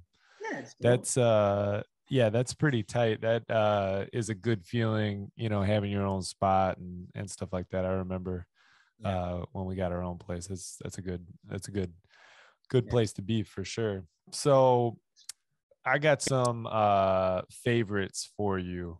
Okay. Favorite approach length outside of 20. Do you do any other approach lengths? Yeah, I like I mean it's kind of just like depends on when you're asking me this. But right now, I mean I haven't done it, but like last year at least, because since I haven't been training enough like this off season yet. But I've been liking 16 steps a lot. Really? Yeah, because I can get on my 520 poles in practice from 16 steps, and it's I can take a lot of jumps from 16 because it just seems like those last like those 4 steps, those extra 4 steps 20 is just like a lot to handle, and it's a lot to be able to like still be like to control that speed, especially in practice. Yeah. It's super hard. And so 16 is nice because I can kind of replicate like actual jumps to where like I'm still bringing a lot of speed into the takeoff. I'm starting to grip legitimate heights on legitimate poles to where it's starting to like I'm starting to replicate and get the timing of like some real jumps, but it feels fairly easy to do. It feels like I can rep out a lot of them. So like a lot of people would be like, whoa, that's a really like long approach to rep out a lot of reps. But when you're used to running 20, it's like a short run. Yeah, 16 short run. Yeah. That's crazy, man. Yeah, so how many jumps are you taking like in a workout? You're one of those high reppers. But it really just depends. It really just depends. It depends on what time of the year it is too. I mean, like there's just no saying. It depends on what I want out of the practice too. Yeah. I mean, and that just differs at every day. It depends on if I'm jumping from 8 steps or 12 steps or 16 steps, 20 steps. 20 steps I won't take that many jumps, but if it's 16 steps and I'm trying to figure out some poles, trying to get on some big poles, push some grips, then maybe I'll take 15, 20 jumps. But right. Where is that from? Is that from just carryover from when you were a kid, just taking a million jumps in your backyard? you know, because like for me, whenever I was jumping, it would be like, okay, like we push past 10 and we're getting into the danger zone. But like, I don't know, I feel like it's like a weird, not weird, but just like common thing between you and Renault, and maybe not Renault anymore, but and Sam. You know, you guys take a crap ton of jumps. Yeah. I mean, it's important. I mean, you have to jumping is so important because you got to know. I mean, but being fast and being strong is it's a great added bonus. But like the technique and the timing of jumping. I mean, there's no other way to be able to figure that out other than actually jumping and jumping in practice. And so, you know, you can get as strong as you want, you can get as fast as you want, but if you don't jump and you don't have the right feeling when you have that pole in your hands, then it just doesn't do you any good. And I don't. But I mean, for me, that's why I'm saying it just depends. Like if I don't like the feeling of the way I'm jumping, then yeah, maybe it gets one of these days where I jump 35 times, 40 times. It might not be 16 steps, it might be 12 steps. But yeah, I just keep going because I look for this particular feeling depending on what I want out of the day. But you know, if I have a day where I took my eighth and ninth jump were super good and I felt really good, my 10th jump feels really great, then you know, I'll pack it up, no problem. I don't have to take 30 jumps, you know. Okay, yeah. So you're not like one of those guys who like mentally is like they could like bury themselves in a workout where it's just like, oh well, that one didn't feel good, and then that one didn't feel good, and then they're 20 jumps in and 30 jumps in. Do you ever find yourself burying yourself at all? The times that I think I bury myself, or which I've been trying to ease back on it a little bit, but I used to be really bad at this. Is that when there's a pole that's just not quite moving, yeah, and I just know that I can move the next jump, and then it doesn't move. Know that the next jump I can move it, and then I'm 5, 6, 7 bailouts later, I just still feel like I could just because I just didn't hit that run quite good enough. I just didn't hit that good a take. Like I just know I can move it, and then my dad just has to watch me just bail out until he just tells me, you know, you got to change something. But I used to do that probably too much, but right. but I think at the same time, I think I took it to an extent to where it probably wasn't good. But when that pole does move, though, you do some good things. You do some good things, but yeah, for sure. Because at the end of the day, like you have to be on poles that's going to get you up there. I know technique is great, and it's really great to be in this really good position where you're completely vertical, tight with the pole, and this crazy takeoff. I don't drop my trail leg, but for some people, you're driving your trail leg, stuff like that, and it's like those pictures, stills, and stuff look really cool. But if you're not on a pole that can give you something up at the end, at the top of the pole, then it does you no good. So that's for me. Right. That's why I really like to try to push poles in practice. So, but all right. So this is another thing that I find intriguing about you and Renault and Sam. And Sam and I talked about it on the podcast, was just like lifting and sprinting. Like whenever I was coming up, and you probably remember this, it was everybody was just going ham in the weight room. Like everyone was trying to move huge weight. I remember hearing about Brad, you know, just hammering big back squats and like, you know, hearing about all these people doing these big things. And so I was like, dude, if I want to be good, I gotta be moving big weight.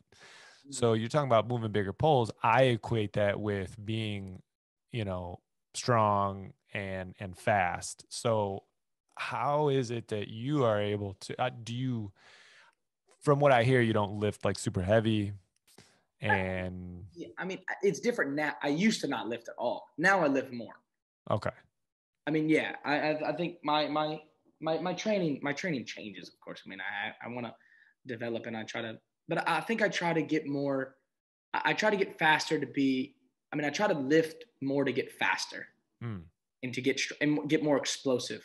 Mm-hmm. I mean, like if I'm doing squats, it's probably not. Deep squats, probably like half squats, and I'm trying to be really fast on the way up. And I like power cleans a lot. I like power cleans. I do power cleans, and I do sometimes clean and jerk, stuff like that in the weight room. And so Gotcha. I always like that because I always felt like I usually am in a pretty explosive state if I'm power cleaning pretty well. Yeah. I like when I'm doing plyometrics well, and if I'm feeling really light and poppy, that's also a very good indicator. But I push the weights in power clean at this point now. I didn't used to, but now I do. Oh, Yeah, man. I feel like there was a time when, you kind of came out of high school and then you did your stint at LSU and, you popped over that 580 and then 605. Did you jump 605 the year you were at LSU? Jumped 605 the summer of my high school, like high school. Goodness gracious. Yeah, my senior year, before I went to LSU, I jumped 605. Okay, yeah, I remember that now. That is okay. All right. Regardless, Yeah. everyone knows that's ridiculous. That's out of this world. But I feel like then I started hearing rumors like, hey, I think Mondo's lifting now. And I think Mondo's doing some lifting. And then it was like, boom, world record. Mm-hmm. Like, do you see a correlation between those two things? Yeah, I did. But it was more, I started training. I started taking training more seriously. It wasn't that I was lifting so much. I wasn't lifting so much more. I was lifting a little bit heavier. And because then I started to, because you don't want to go in if you don't know how to power clean, you don't want to start trying to push the weight. Yeah. Because the technique and those kind of things are really important, or you're going to hurt yourself. So I got to a point to where I feel comfortable power cleaning and doing some of the exercises, a little bit of squats or clean and jerk and stuff like that. And I feel comfortable enough doing the exercises, and I'm doing it in a way to where I can start progressing in the weights safely. Mm-hmm. And so I started to push it a little bit to see how I was going to feel to get stronger. And I started to feel stronger. I gained probably a little too much weight my first year of college. Okay. But that was for a lot of reasons. I lifted more, or I lifted a little harder. Probably drank too much. I ate too bad, too much fat. Those kind of things. A mixture of a lot of those things. And then in the 2020, I was a pro, and so I started taking things a little more seriously. But yeah. I think I did feel good working that. But I don't do like beach curls and stuff like that. Of course, I do just functional. Just functional, and I do. I have a lot of general strength stuff that I do that involves a lot of like gymnastic stuff, right. Ab workouts and stuff like that, and pull-ups and chin-ups, whatever you want to say, and different exercises like that. Right. That I really enjoy, or that I got a lot better at least. And so I don't know. Yeah. I think it's a combination of a lot of things, but I think training did help me get to that extra level. Yeah. Okay. Yeah. Cause I saw like a correlation between those two things. I was just like, oh man, you good? I'm completely good. I don't know why I have none of my lights on. I was like, I can feel that I'm starting to get kind of dark in here. Yeah. Yeah. It's getting, actually, is it still light down there? I'm in Chicago and I'm pitch black out here. Yeah. We're getting dark. That's why I was like, this is. Yeah. 100%. So you were talking about your dad, or you possibly burying yourself. You and your dad ever bump heads, like butt heads together at workouts and stuff? Yeah. Yeah, we do. Yeah, I'm trying. You don't have to get too into it. No. It's nothing bad. It's just like we both can be hotheads, and we both think that we know everything, and so we at given times, of course. We it's not that we don't try to. I feel like at this point we're better. Mm-hmm. We're a little more mature. I think it was a little worse in high school. We would fight a little more because I don't know. I just I had not a terrible attitude, but at times if I wasn't jumping well or something didn't go my way, I probably had a pretty bad attitude. He didn't respond to that well. I didn't respond to him not responding to my attitude well. Things like that. Just right. Normal fights like that. But as a whole, I think the way we think about technique and the way we think about how to progress and what I need to do to get better, I think we think very much alike. We think okay, well, that's good. Yeah, we have very, I mean, we have fights just like bullshit, you know what I mean? Just for like hearing stuff like that. But like at the same time, like he genuinely is my best friend. And like I talk more with my dad than I do almost anybody in the world. And like we talk not just pole vault, but everything, life in general. And then so I think like we almost have this such best friends relationship that like it's almost is like can be like two like best friends fighting at times. To where it's never like we never go to sleep mad at each other. That's really awesome. A lot of people would love to have a dad like that. I think that my dad was my coach, and two people that live in the same house that both want the same thing really bad, you know, there's going to be friction every once in a while. And it was definitely, like I said, like high school, it was definitely worse when we lived in the same house. Then it was a little more like, and not worse in a bad way, just more like it could be a little more tense. Yeah. Dinner or something like that. Yeah. I mean, I remember our house because like I have two brothers who are pole vaulters, and then my dad was our coach, still is Luke's coach. But I just remember like I'm sure your household was similar. Just every single day it was just like everybody. Maybe your household is different, but at my house it was just every single day, all day. Everyone was talking about what are we going to do for training? What are we going to do for this? And, you know, and you sit down at the breakfast table, start eating cereal. Hey, you know, what are we going to do at the workout today? And, you know, was it, and I think if you do that all the time, I think people just start to get burnt out too. Like people are just like, let's stop talking about pole vaulting. I get you. And I think that's also like a misconception of like the way I grew up and the way it is right now. Cause like, I mean, I started at a really young age and I jumped a lot when I was younger. That is very true. But like, I did have other things that I did. And it wasn't like my dad, he was my coach and he has always and still does care maybe most of anything about my jumping. And we talk about that a lot, but like we are very good at like being able to balance other things. That's the most important skill. Other thing. Yeah. Like when we're at the dinner table and like, if it's just me and him, then maybe we'll talk a lot pole vault and stuff like that. But if it's my other brothers and stuff, like they don't care about what poles I'm on and what I'm trying to do at the next like Diamond League meet and stuff like that. Like not they don't want to know the specifics and stuff like that. Just kind of how I'm doing as a whole and like my life. We don't bother them with that kind of stuff. So like we balance it. Yeah. And that's, I mean, I could see how, I mean, because Andreas was, you know, into vaulting, you know, quite a bit. And, but now he's, you know, probably doing his own thing and stuff. So, and then is your sister still jumping? She's a freshman at LSU. She's a freshman at LSU. Oh, no way. Yeah. Cause what'd she jump, in high school? 13 in high school. 13. That's a good jump, man. Good for her. So why Puma? Every pole vaulter, it was like you and Renault like changed everything with pole vaulting and pole vaulting spikes and all those things. So why Puma?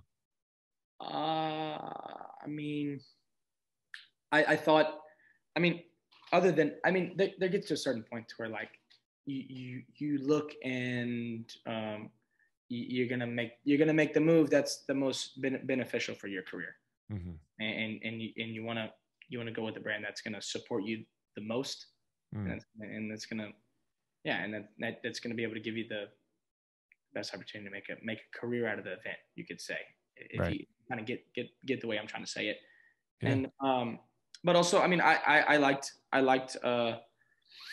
I liked the brand, and I liked they really believed in me from the very beginning. Like when I had to talk to them right out of college, they really wanted me, and they wanted me to sign like that. And so they made a great offer, and it was something that I couldn't really refuse. So I was like, yeah, of course. I mean, like I'm not locked onto anything. I don't care about anything. If we can make a good spike and we got some cool uniforms, and that's all I need, really. So it really wasn't a hard decision, honestly.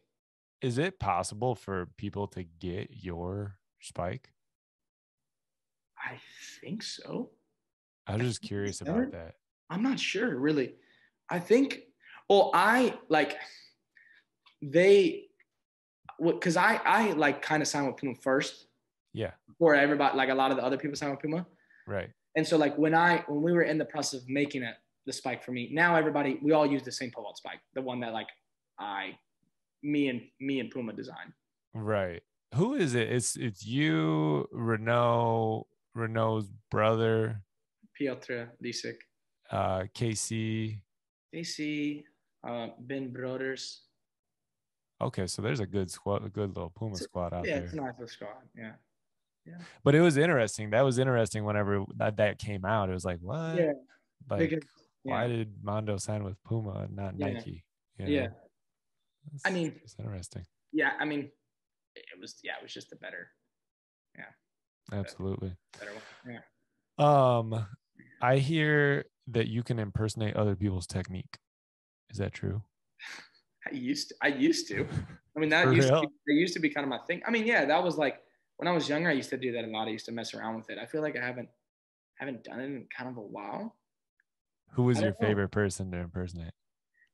Do you remember Jason Carwick? No, you used to do that. Yes, you can look at there's a bit, you know. I mean, Huffman was great, but it was almost too hard. And there was a few people that could rip Huffman off. When I can, but the problem is like to do a real Huffman, and even Huffman himself wouldn't do like the actual roll unless the bar was high. Mm-hmm. You have to be like actually coming, like it has to be a bar high enough to where you are pretty vertical going over it, to where like when I was younger and I'd be trying to do it over like 11 feet or whatever, it like doesn't work when you're doing it like coming down. Then it just looks like kind of like ghetto and ratchet. Like it doesn't look like real Scott Huffman stuff. So I gotta get some video of some of these. Look up like Mondo backyard or something, and there's a video of me like trying to do a Huffman, but I was like 11 or something, 10 years old. But dude, the Colwick that's a risky move. It's a hilarious movie. I wouldn't do it now, but no. But it is. But I used to really like the way Colwick jumped in some ways. Take off at like 17. Yeah, I mean, fall into it.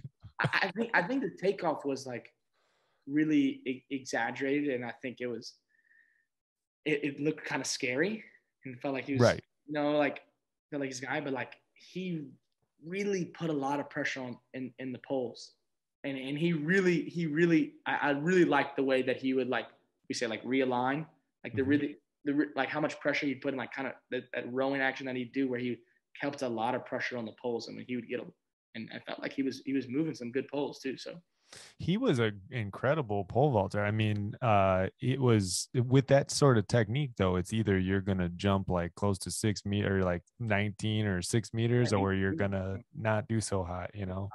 Yeah, it was a little inconsistent, of course. Yeah, but I can see kind of a little bit of something with your stuff. Like you like you said, like your drive knee is not super pronounced or anything like that. And or I never even have the knee really in the first place. Yeah. Isn't it so funny how like people are like, oh no, you're not supposed to drive your knee because Mondo doesn't drive his knee. And I don't know. I don't know what people really. I feel like not that I'm out of touch with what goes on now, but like I feel like I was so in touch with like the pole vault like community and like what goes on, like what people and like how everybody was trying to drive their knee and stuff like that. And like now that like I don't know, things are like I don't know the way things are now. I don't really know what like I wish I did. I wish I could go to more meets and stuff like high school level and stuff like that. But like I don't know what. I don't know if they try to jump like me and stuff like that. I don't know. You don't need to do, I mean, what you do for the pole vaulting community is you pole vault really high and you provide a lot of really valuable video and just really cool stuff. And like doing something like this is really, really awesome. But what I'm saying is it's just very funny how dude sets the world record and it's like, okay. Yeah. Well, I mean, because I'm sure there are things about your vault that you like are like, this is a flaw. Like, this is a flaw with my vault that I don't like, that you wish you could fix. Is that true? And it's not even that I think that there's so many things that are flawed about my jump. It's just, I just don't think it's things that I would teach.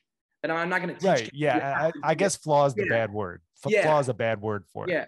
But because it's not like, exactly. So it's more like, I mean, like, have you ever seen the way that I jumped where, like, I slide the pole on the track for a I few. was going to bring that up, but I didn't know if I should bring it up. It's fine. It's chill. I mean, it's not like a really like a secret or anything. I mean, if people want to go try it, they can try it. But like, I don't think that it's something that like you have to do, or it's something that necessarily you should do. I don't even really know. It's something that I can't really not do it at this point. I do it too much, and Right. It's a habit to where it's that. But like, if I was to start coaching a beginner, it's not like I'm going to start telling them like, you gotta get that plant really early and slide it for the next 3 or 4 feet. I don't know if I would really teach that. I mean, but that's what I'm saying is that somebody is going to come out. Mark my words. Somebody is going to come out with a book, and that is going to be in it. It's going to be like, you should try to get the thing sliding a little bit before it goes in. Yeah. But I think that I don't want to spoil too much, but I know that Brennan and the Born to Fly doc, they're working on like, I don't know, maybe 10, like a good bit of the doc is going to be like what I do differently in my jump than other people. Oh, cool. That's really cool. Yeah. He interviewed this like, I don't know, physician in Stanford and stuff like, there's like a lot of, then there's like some data and stuff like that, like the actual physics and science behind what I do differently than other people. So I think maybe if Born to Fly film blows up, which maybe it could. And I mean, it definitely, in the pole vault community, people will probably watch it. Oh, dude, they're going to eat it up. So man. I think that, I don't know. I really haven't seen it yet, actually. So it's really not that much for me to spoil. But I know that he dives into that pretty hard. So like that might change the way people think, stuff like that. Yeah, and I think there are. I mean, the drop in the drive knee thing. Like obviously, I think you can put a lot of pressure into the system and energy into the system by doing that. Yeah. It's just like exactly like you said. You explained it perfectly. It's something that you do. I don't think I think that if it does anything for you, it helps your vault. Yeah. But it's just something that you might not teach to a beginner. I don't know. You know what I mean? Yeah, but like you said, and it's like, it is funny. Like people search, like before Renault, it was everybody, you have to jump like Bukka or the Petrov model. And then when Renault comes along, it's like, wait, maybe we jump like Renault. And then Sam comes along, it's like, wait, maybe we don't have to grip high. And then now it's like, just like, just where it's like, the only thing it shows is that there's a lot of ways to jump high. Exactly. And I think that's because you got a guy like Nilsson, who is more of a classical, big, strong ox that just kind of hammers big poles and so he's so I think that's a very, very good point. There are way more than one way to skin a cat, but you and Sam and Renault have exploited that the most, I think, probably in a really, really long time. Basically we're 3 good examples, I think. Really great examples of like, wow, these people are vastly different between themselves, but also between everybody else too. So like different shapes, different sizes, different speed, different strength, completely different techniques, different grips, different. It's pretty cool. It's a cool event. You can do it many different ways. Okay, this is for real. I've got a couple more things and then we'll pop off of here. We already kind of talked about this. Favorite song for world record type swag. What's going into the headphones?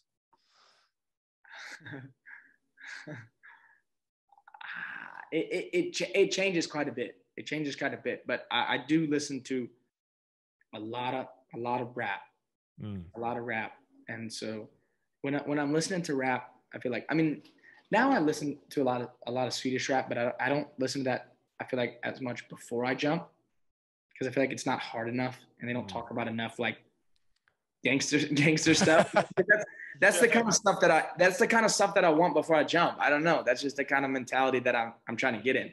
And so it's a lot of those like Louisiana rappers like JD Youngin, NBA Youngboy, Fredo Bang, Lil Wayne, Kevin Gates. Those like Louisiana icons. But NBA Youngboy for sure. I got a little list of like NBA Youngboy songs that like I'm always listen to a couple Youngboy songs before I jump.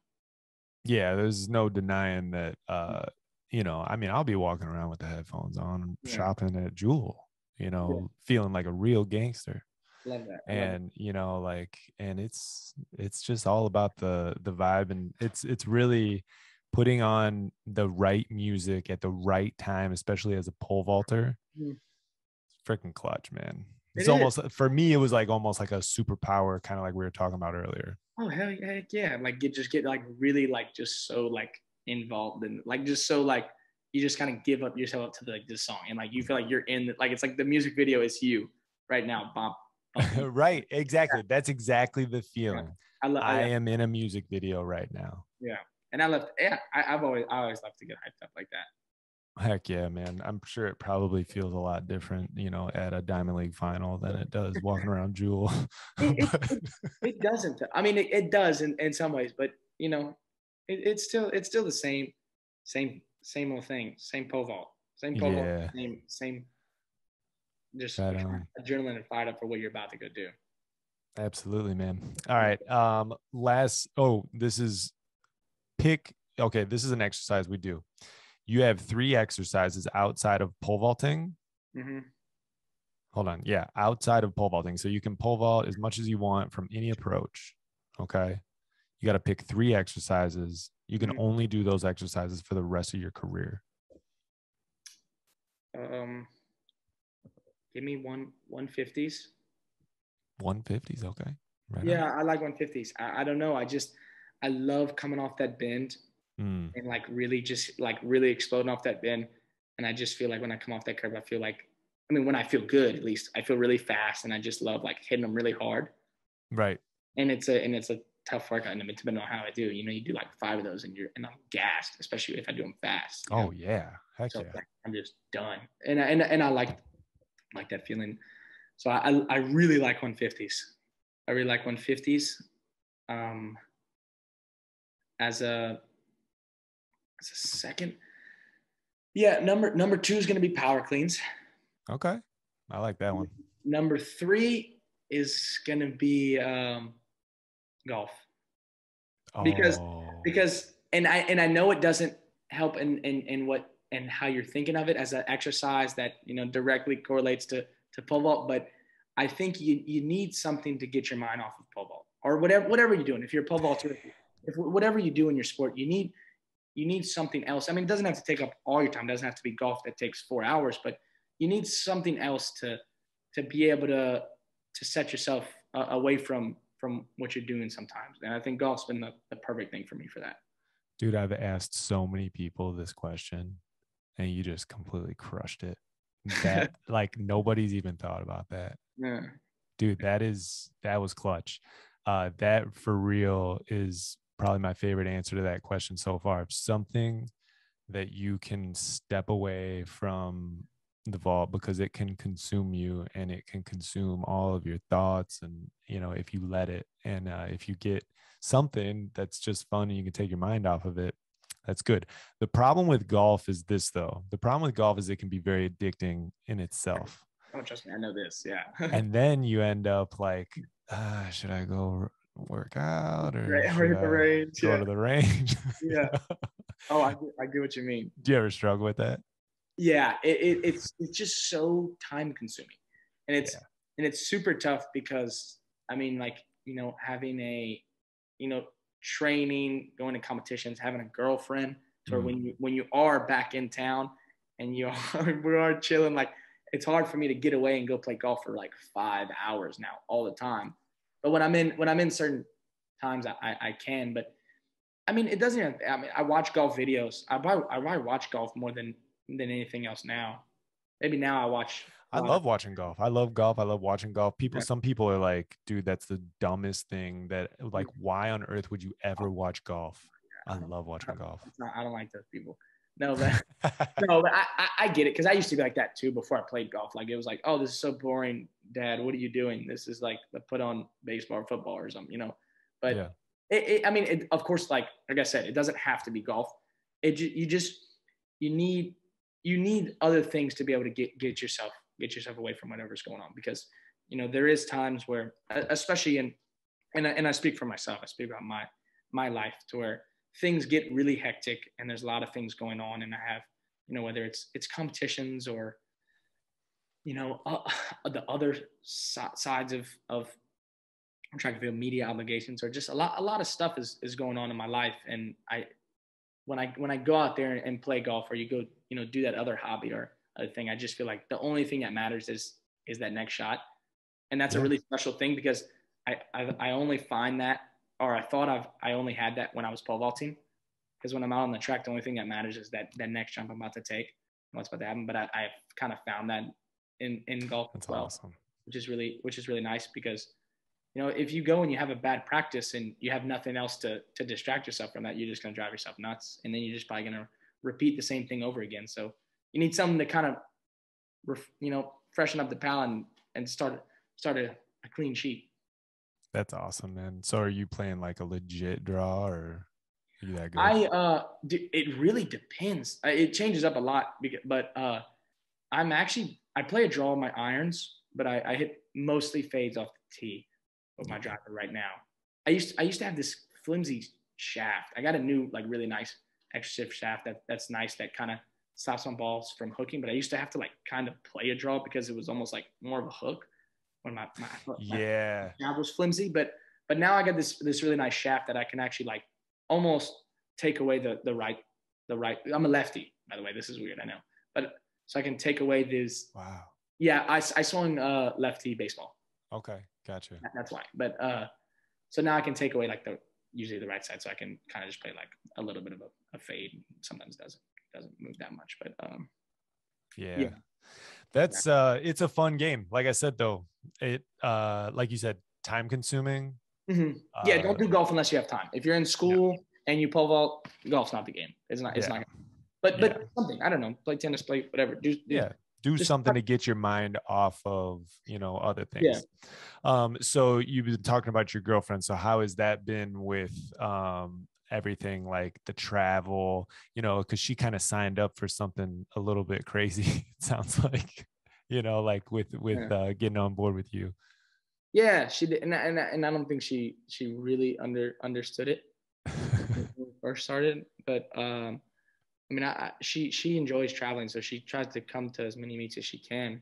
I think she enjoys that part of it. So we try to get her to follow with me, and that's another thing for me, kind of similar thing to where, like, when we're in the hotel and stuff, it's great to have her there, because with Diamond League final or something like that, where it's just me and her, and it's more about just being a good boyfriend, and just being there for her and stuff can be more important sometimes than the meet that's tomorrow. That's super huge too. And that's a good that's a good thing to balance too. But no, she I think she enjoys it. I don't think she understood what she was signing up for, but she's had a good time with it. I think she was, the whole Olympics thing was a stressful period. For sure. For me, but because I guess like that week building up to it, I was probably a little more, probably just a little more in my own world, a little more direct. Yeah, probably a little more blunt.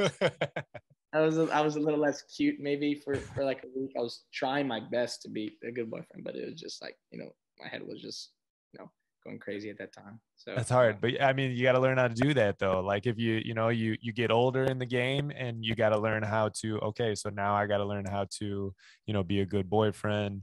Eventually, you're going to have more and more life things that are going to happen. And it's going to be like, okay, like, how are you going to be able to manage all this and still be able to make 6 meters every rip?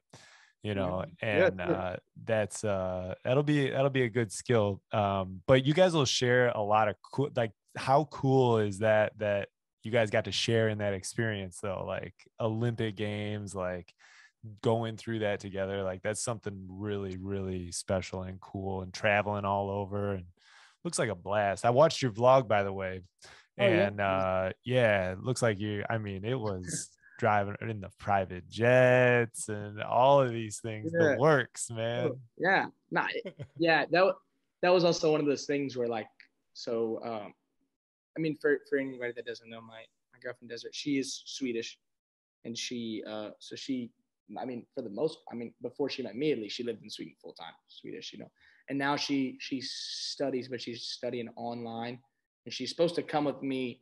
She was supposed to come with me back here to Louisiana. However, she couldn't because of the travel ban, so she has to come in like 2 weeks. Oh. Yeah, I know, but she didn't want anything because like I train and I just chill and I'm cool with just chilling. Sometimes I could just sit on the couch and watch football and Netflix, whatever it is. But she doesn't. Right.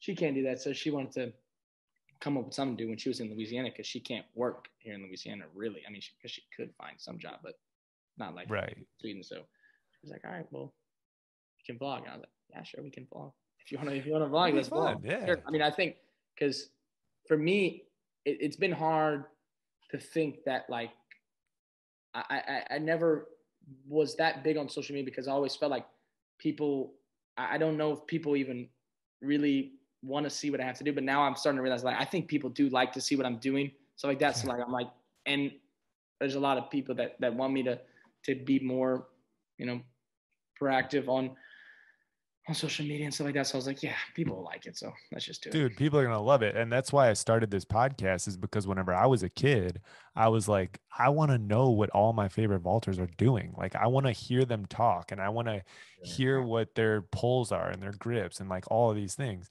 It's something really, really cool that you can give to young people that, really care about you and what you're doing.